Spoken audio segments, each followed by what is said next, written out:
అదే RTV app వార్తల్ని క్షణాల్లో చదివే అవకాశం ఉంటుంది. ఒక న్యూస్ పేపర్, ఒక టెలివిజన్ ఛానల్ మీ చేతుల్లో ఎప్పుడూ ఉంటాయి. అఖిల భారతీయ విద్యార్థి పరిషత్ 43వ రాష్ట్ర మహాసభలను సిద్దిపేట పట్టణంలోని స్థానిక హౌసింగ్ బోర్డు కాలనీలో ఉన్నటువంటి ఒక వెంకటేశ్వర ఒక టెంపుల్కి సంబంధించిన గ్రౌండ్లో కూడా జరగడం జరుగుతుంది. దానికి సంబంధించి గతంలో ఉన్నటువంటి పూర్వ కార్యకర్తలు నేను సైతం అంటూ వారు కూడా ఒక చేయి వేయాలనే ఉద్దేశం కొద్దీ ఒక కార్యక్రమానికి హాజరైన పరిస్థితి మనం చూస్తుంటే అందరూ కూడా వయసు పైబడిన వారే ఏబీపీ కార్యకర్తలు. గతంలో నేను కూడా ఏబీపీలో పనిచేసిన ఖచ్చితంగా నా చేయి కూడా ఈ యొక్క కాన్ఫరెన్స్కు ఉండాలనే సదుద్దేశంతో ఈ యొక్క ఏబీపీ కార్యకర్తలు ముందుకు వచ్చిన పరిస్థితి మనం చూస్తున్నాం. ఎందుకంటే ఈ యొక్క గ్రౌండ్ ఇప్పుడు నాడు అన్నట్టు చెప్పుకోవచ్చు. ఎందుకంటే ఈ గ్రౌండ్ను చూస్తుంటే చెత్త చెదారటువంటి గ్రౌండ్ను అంటే చదును చేయడానికి ఏబీపీ కార్యకర్తలు కంకణం కట్టుకున్న పరిస్థితి మనం చూస్తున్నాం. ఎందుకంటే ఈ యొక్క గ్రౌండ్ సుమారు పట్టణ కేంద్రంలో నడి ఒడ్డుపై ఉన్నటువంటి 6 ఎకరాలు సుమారుగా 1500 మంది డెలిగేట్స్ కూడా రాష్ట్ర మహాసభలకు హాజరయ్యే అవకాశం ఉంది. కాబట్టి ఈ యొక్క ఏర్పాట్లను సన్నద్ధం చేయాలనే సంకల్పంతో ఒక కార్యక్రమానికి అందరూ కూడా హాజరై ఈ యొక్క చదును చేస్తున్న పరిస్థితి మనం చూస్తున్నాం. ఎందుకంటే ఈ యొక్క రాష్ట్రంలో ఉన్నటువంటి అన్ని జిల్లాల నుంచి కూడా ఏబీవీపీ కార్యకర్తలు ఈ యొక్క కార్యక్రమానికి వస్తారు. కాబట్టి దానికి సంబంధించి ఎటువంటి ఏర్పాటు చేస్తున్నారు అనే అంశం పైన మనతో పాటు పూర్వ కార్యకర్తలు మనతో ఉన్నారు. సార్ చెప్పండి, అంటే ఇటువంటి కార్యక్రమాలు నిర్వహిస్తున్నారు. గతంలో కూడా 28వ రాష్ట్ర మహాసభలను కూడా సిద్దిపేటలో నిర్వహించడం జరిగింది. ఇప్పుడు ఎట్లా ఏర్పాట్లు ముందుకెళ్తున్నారు అనుకోవచ్చు? అఖిల భారతీయ విద్యార్థి పరిషత్తో మాకు 87 నుంచి అనుబంధం ఉంది. వివిధ కార్యక్రమాల్లో పాల్గొన్నాం. 87లో సిద్దిపేట ప్రాంతంలో పనిచేసి తర్వాత ఆంధ్ర యూనివర్సిటీ ప్రాంతంలో పనిచేయడం జరిగింది. ఆ అనుభవంతో సీనియర్ కార్యకర్తగా తప్పకుండా బాధ్యత చేసుకొని పనిచేయాలనేటువంటి ఈ 43వ మహాసభలకు విచ్చేయించున్నటువంటి అతిథులు, ప్రొఫెసర్లు, వివిధ యూనివర్సిటీ నుంచి రావాల్సిన ప్రొఫెసర్లు, లెక్చరర్లు, మరి విద్యార్థి పరిషత్తులో పూర్తి సమయం ఇచ్చి పనిచేసేటువంటి పెద్దలు కూడా ఈ సమావేశానికి 1500 సుమారు మరి రావడం జరుగుతుంది. మరి ఇటు కార్యక్రమంలో సిద్దిపేట తక్కువేం కాదు. మరి అప్పటి నుండి ఇప్పుడు సిద్ధాంతపరమైనటువంటి ఒక బేస్ ఉన్నటువంటి ఇక్కడ ప్రాంతం కాబట్టి వారికి మంచి ఘన స్వాగతం పలికి క్రమశిక్షతను కూడుకున్నటువంటి జ్ఞానశీల ఏకత, పరిషత్ ప్రత్యేకత అనేది మరి ప్రతిబింబించేటట్టు సిద్దిపేట ప్రాంతంలో అతిథులను మరి ప్రముఖులను అందరినీ కూడా మరి స్వాగతం ఇచ్చి వారందరికీ కూడా మంచి స్వాగతం ఇచ్చి భోజనాలు పెట్టించి సభను విజయవంతం చేసి పంపుతామని చెప్పేసి ఈ శ్రమానుభవ శిబిరంతో ఈ ప్రాంతాన్ని కూడా చదును చేసుకొని వచ్చిన వాళ్ళకు కూడా సౌకర్యవంతంగా ఉండాలనే ఉద్దేశంతో మరి మేము సీనియర్ కార్యకర్తలు అందరం కూడా బాధ్యత తీసుకొని పనిచేస్తున్నాం. మరి ఈ సందర్భంగా రావాల్సిన వాళ్ళందరికీ స్వాగతం చేస్తూ మరి ఈ ప్రాంతం నుంచి అందరికీ కూడా స్వాగతం పలుకుతున్నాం. అంటే గతంలో మీరు ఏబీపీలో పనిచేసినారు, ప్రస్తుతం ఏబీపీ కార్యకర్తలతో కూడా మీరు ముందుండి పనిచేయడానికి సిద్ధంగా ఉన్నారు. ఎందుకంటే అటువంటి జ్ఞాపకాలను నెమరేసుకుంటూ ముందుకెళ్తున్న పరిస్థితి ఎట్లా అనిపిస్తుంది మీకు ఆ విషయంలో? దశాబ్ద కాలం వరకు నేను సిద్దిపేట సంబంధించిన వ్యవస్థ చూడడం జరిగింది. అయితే సిద్దిపేట రెండోసారి అఖిల భారతీయ మహాసభలకు ఇక్కడ మనకు హోస్ట్ చేస్తున్నాము. ఈ హోస్టింగ్కి సంబంధించి ఈరోజు ప్రారంభ కార్యక్రమాలు ఇక్కడ చదును చేయడానికి శ్రమదానం కోసం పూర్వ కార్యకర్తలందరూ రావడం జరిగింది. వారికి ధన్యవాదాలు తెలియజేసుకుంటూ ఇక్కడ మనం నిర్వహించబోయే 43వ అఖిల భారత మహాసభలను దిగ్విజయం చేయడానికి సిద్దిపేటలో ఉండే పూర్వ కార్యకర్తలందరూ ఈ కార్యక్రమానికి సహకరిస్తూ ఉన్నారు. వారందరికీ మరొకసారి ధన్యవాదాలు. అయితే ఈ మనం చేపట్టబోయే అఖిల భారతీయ మహాసభలలో ముఖ్యంగా విద్యారంగ సమస్యల మీద చర్చించడం జరుగుతుంది. విద్యారంగ స్థితిగతుల మీద చర్చించి యూనివర్సిటీ స్థాయి నుంచి పాఠశాల స్థాయి వరకు, కింది నుంచి పైకి, పై నుంచి కింది వరకు ఉండే విద్యారంగ సమస్యల మీద కూలంకషంగా చర్చించి రకరకాల తీర్మానాలను ప్రవేశపెట్టడం జరుగుతుంది. అదేవిధంగా ఈరోజు యువత రకరకాల వ్యసనాలతో నిర్వీర్యమవుతున్న పరిస్థితుల్లో దానికి సంబంధించి కూడా ఈ సమావేశంలో చర్చించి తీర్మానాలు చేసి ప్రభుత్వం దృష్టికి తీసుకుపోవడం జరుగుతుంది. అదేవిధంగా ముఖ్యంగా ఇప్పుడు చూస్తున్న పరిస్థితుల్లో చూసినట్టయితే హాస్టల్లో రకరకాల సమస్యలతో దాదాపు ఒక 40 మంది పైగా విద్యార్థులు చనిపోవడం జరిగింది.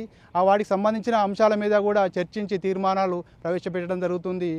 ముఖ్యంగా దాంతోపాటు ఏబీవీపీ ఏదైతే సిద్ధాంతంతో పనిచేస్తుందో జాతీయ విద్యా విధానం కోసం, ఆ విద్యా విధానం ఏ విధంగా ఉండాలి, మా రాష్ట్రంలో జాతీయ విద్యా విధానం తీసుకురావడానికి ప్రభుత్వంకు తగు సూచనలు తీర్మాన రూపంలో ప్రవేశపెట్టడం జరుగుతూ ఇక్కడ మనం హోస్ట్ చేస్తున్న కార్యక్రమంలో ఎటువంటి ఇబ్బందులు లేకుండా వచ్చే ప్రతినిధులకు దాదాపు ఒక 1500 మంది ప్రతినిధులు మనం రాష్ట్రం నలుమూలల నుంచి రావడం జరుగుతుంది. వారందరికీ అన్ని రకాల సౌకర్యాలు కల్పించి సిద్దిపేట గడ్డ ప్రతి దానికి అనేక రకాల కార్యక్రమాలు జరుగుతున్నప్పటికీ మనం నిర్వహించే ఈ కార్యక్రమంలో పిల్లలకు వచ్చే పిల్లలకు కానీ విద్యార్థులకు కానీ లేదంటే ప్రతినిధులకు కానీ ఎటువంటి సమస్యలు లేకుండా చేసి మేము విజయవంతం చేయడానికి పూర్వ కార్యకర్తలందరూ సదా సిద్ధంగా ఉన్నామని తెలియజేసుకుంటున్నాం. జై హింద్, జై భారత్. ఓకే, అంటే విద్యార్థి దశలో ఉన్నప్పుడు నువ్వు కూడా ఏబీపీలో పనిచేసినావు, కానీ ప్రస్తుతము బీడీ యూనియన్లో పనిచేస్తున్నావు. అంటే బీడీ యూనియన్గా ఎవరైనా కానీ ఒక విద్యార్థి తయారదిగా ఆ బీడీ యూనియన్ నుంచి వచ్చిన వాళ్ళే కాబట్టి నువ్వేం చెప్తావు, వాళ్ళకి ఎట్లా స్ఫూర్తిగా ఉండబోతుంది భవిష్యత్తులో?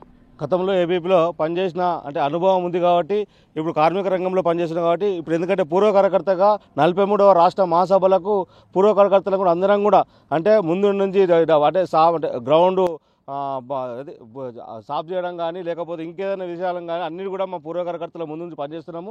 అదేవిధంగా అంటే అందరూ కూడా చైతన్యం తీసుకొచ్చి పూర్వ విద్యార్థులను కూడా అందరం కూడా ఒక అంటే సమావేశాలు ఏర్పాటు చేసుకొని ఏబీవీపీ మహాసభలకు అందరం కూడా కష్టపడాలని చెప్పేసి ఈ బయటకు సమావేశాలు పెట్టుకొని అన్ని వసతులు వాళ్ళకి ఏర్పాటు చేసి ఇప్పుడున్న పరిస్థితి విద్యార్థి నాయకులకు సంబంధించి ఏమేమి కావాలని అన్నీ కూడా ఏర్పాటు చేస్తున్నాం. గ్రౌండ్లో వాళ్ళకి వసతి కానీ ఇటు భోజనాలు కానీ ఏం కూడా చిన్న ఇబ్బంది కాకుండా అన్ని విషయాలు కూడా మేము అందరం కూడా పూర్వ విద్యార్థులను కూడా కష్టపడి పనిచేస్తున్నాం. అంటే గ్రామీణ ప్రాంతాల్లో చూసుకున్నట్టయితే బీడీ కార్మికులకు ఏబీపీ అంటే తెలియదు, ఎట్లా మొబిలైజ్ చేస్తావు, వాళ్ళకి ఏం చెప్తావు? ఈ ఏబీపీ కాన్ఫరెన్స్ ద్వారా ఏమని చెప్తావు నువ్వు? అయితే కార్మికులకు కానీ ఇటు అంటే కార్మిక పిల్లలకు కానీ అంటే చాలామంది మేము ఊళ్ళలో గ్రామంలో పర్యటనిస్తున్నాం కాబట్టి గ్రామాల పైన అదేవిధంగా ఏబీపీ అంటే ఇది విద్యార్థికి సంబంధించిన ఇట్లుంటాయి విద్యార్థి అంటే అన్ని విషయాలను కూడా మేము అంటే ఒక సమావేశం పెట్టుకుంటే మనకు అనుబంధ సంస్థలు ఇవి ఉన్నాయి. ఏబీపీ ఉన్నది, విద్యార్థి దశలో కార్మిక దశలో బిఎంఎస్ ఉన్నది, అదేవిధంగా అంటే పార్టీ విధంగా కూడా ఎన్నో అంటే సంఘం మనం పనిచేస్తుంది కాబట్టి అన్ని విషయాలు కూడా మేము చైతన్యం చేస్తున్నాము. అదేవిధంగా కార్మిక పిల్లలను కూడా మనం చాలామంది కూడా ఏబీపీలో కొంతమంది పనిచేస్తున్నారు. బీడీలు చేసే వాళ్ళ పిల్లలు కూడా మన ఏబీపీ నుంచి కూడా కొంతమంది కార్యకర్తలు కూడా పనిచేస్తున్నారు. అంటే 43వ రాష్ట్ర మహాసభలను సిద్దిపేటలో నిర్వహించడము, ఈ యొక్క ప్రాంగణానికి ఏం పేరు పెడుతున్నారు, ఎట్లా ముందుకెళ్తారు మీరు? అఖిల భారతీయ విద్యార్థి పరిషత్ ఏబీవీపీ ప్రతి సంవత్సరం కూడా ఈ తెలంగాణ రాష్ట్రంలో ఉన్నటువంటి ఒక్కొక్క జిల్లాలో ప్రతి సంవత్సరం కూడా ఏబీవీపీ రాష్ట్ర మహాసభలు నిర్వహించుకోవడం జరుగుతుంది. అదేవిధంగా ఎంతో ప్రసిద్ధిగాంచినటువంటి కళాకారులకు నిలయమైనటువంటి సిద్దిపేట నగరంలో ఈ యొక్క 43వ రాష్ట్ర మహాసభలు సిద్దిపేటలో నిర్వహించుకోవడం జరుగుతుంది.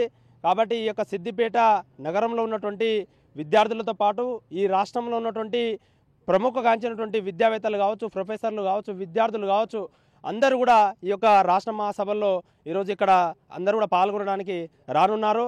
వారి సందర్భంగా ఇక్కడ ఉన్నటువంటి నియర్ బై ఇక్కడ ఎమ్మెల్యే క్యాంప్ ఆఫీస్ పక్కన ఉన్నటువంటి గ్రౌండ్లో నిర్వహించుకోబోతున్నాం. కాబట్టి ఇక్కడ ఉన్నటువంటి విద్యార్థులందరూ కూడా ఇక్కడ ఉన్నటువంటి విద్యావేత్తలు పూర్వ ప్రముఖులు అదేవిధంగా అందరూ కూడా ఈ యొక్క సమావేశానికి రావాలి. ఏబీపీ మిమ్మల్ని ఆహ్వానిస్తుంది. కాబట్టి ఈ యొక్క కార్యక్రమంలో పూర్వ కార్యకర్తలు కూడా ఈరోజు ముఖ్యంగా ఈ సభా ప్రాంగణం ఏదైతే ఏబీపీ 43వ రాష్ట్ర మహాసభలు నిర్వహించుకునే సభా ప్రాంగణం ఏదైతే ఉందో ఈ సభా ప్రాంగణంలో పూర్వ కార్యకర్తలు మేము సైతం అని చెప్పి కూడా ఇక్కడ ఈరోజు స్వచ్ఛ భారత్ కార్యక్రమం నిర్వహించుకోవడం జరుగుతుంది. కాబట్టి ఏదైతే ఈ యొక్క రానున్న 23, 24, 25 డిసెంబర్ 2024 సిద్దిపేటలో ఈ యొక్క రాష్ట్ర మహాసభలు నిర్వహించుకోబోతున్నాం. కాబట్టి ఏబీపీ అందరికీ కూడా స్వాగతం పలుకుతుంది. కాబట్టి ఈ కార్యక్రమంలో పూర్వ కార్యకర్తలతో పాటు ప్రస్తుత కార్యకర్తలు కూడా అందరూ కూడా హాజరు కావడం జరిగింది.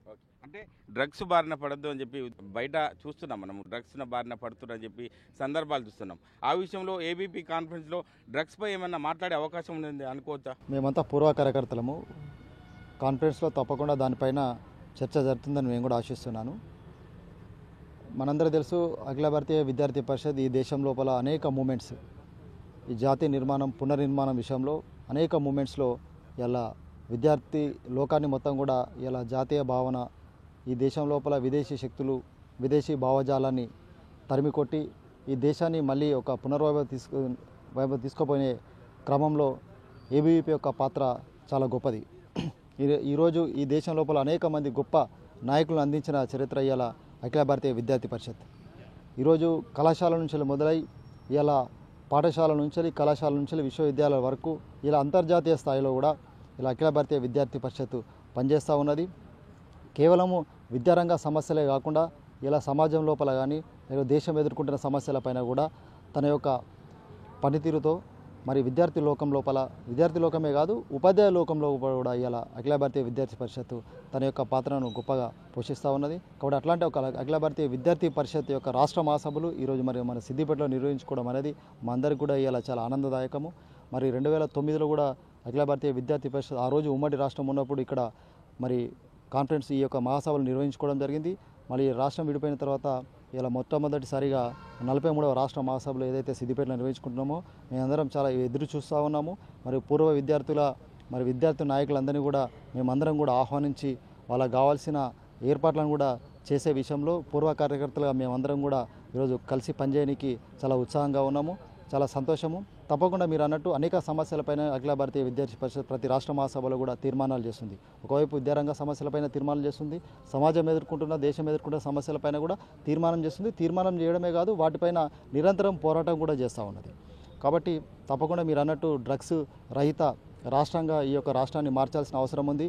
ఇలా విద్యార్థి లోకం అంతా కూడా మరి కొన్ని శక్తులు మరి ఇలా కళాశాలలో కానీ కొన్ని క్యాంపస్లో కానీ ఈ డ్రగ్స్ బారిన మొన్ననే చూసినాం మనం. విద్యార్థి ఒక ఉపాధ్యాయుని పైన ఒక స్కూల్లో ఏదైతే డ్రగ్స్ మత్తులో మరి ఉపాధ్యాయుని చంపడం ఏదైతే ఉందో ఇట్లాంటి సంఘటనలు చూసినప్పుడు ఇలా మరి వాటన్నిటిపైన మనం తప్పనిసరిగా అఖిల భారతీయ విద్యార్థి పరిషత్ పనిచేస్తూ ఉంటుంది. మరి ఈ యొక్క రాష్ట్ర మహాసభలు సిద్దిపేటలో నిర్వహించుకుంటున్నందుకు మేమందరం కూడా ఇలా ఆనందం వ్యక్తం చేస్తూ ఉన్నాం. అంటే గతంలో జాతీయ భావాలను పెంపొందించే ఏబీవీపీ ఆర్గనైజేషన్లో మేము కూడా పనిచేసినాం. ఇప్పుడు కూడా మేము ఒక గతంలో నెమరేసుకుంటూ ఈ యొక్క రాష్ట్ర మహాసభలకు మేము సైతం అంటూ ముందుకెళ్తాం. ఎందుకంటే ఇటువంటి రాష్ట్ర మహాసభలకు సిద్దిపేటలో నిర్వహించడం, ఈ యొక్క జిల్లాల్లో ఉన్నటువంటి అందరూ ఏబీవీపీ కార్యకర్తలు కూడా సిద్దిపేటకు రావడం, ఇది రెండవసారి మా ఆధ్వర్యంలో జరగడం. ఒక పూర్వ కార్యకర్తలుగా మేము కూడా భాగస్వాములు అయితే మాకు ఎంతో సంతోషాన్ని ఇస్తుందని చెప్పి పూర్వ కార్యకర్తలు కూడా చెప్పడం జరుగుతుంది. కెమెరామెన్ నెల్లూరుతో మహేష్, ఆర్టీవీ, సిద్దిపేట జిల్లా. మరిన్ని వీడియోస్ కోసం ఛానల్ ని సబ్స్క్రైబ్ చేయండి. లేటెస్ట్ అప్డేట్స్ కోసం వాట్సాప్ ఛానల్ ని ఫాలో అవ్వండి. ఆ లింక్ డిస్క్రిప్షన్ లో ఉంది.